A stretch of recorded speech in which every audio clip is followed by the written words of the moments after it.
মাওলা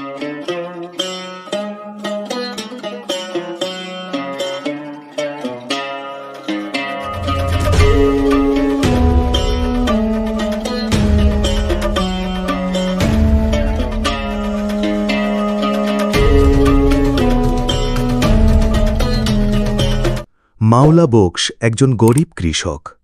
তার ঘরে টাকা পয়সা কম, কিন্তু মন ভরা ঈমান আর ধৈর্য। প্রতিদিন সকালবেলা তিনি নামাজ পড়ে খেতে যান। গরু, হাঁস, মুরগি, ক্ষেত সবই নিজের হাতে দেখেন। একদিন গ্রামের আরেক ধনী লোক বলল, তোর তো কিছুই নেই, রিজিক নেই রে।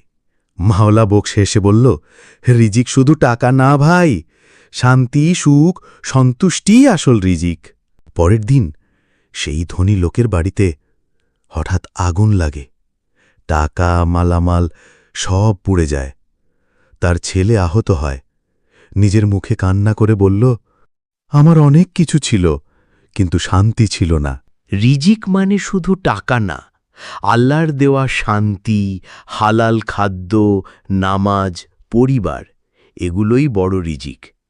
রিজিকের মালিক একমাত্র আল্লাহ। তিনি যাকে চান, যেভাবে চান তেমনই দেন।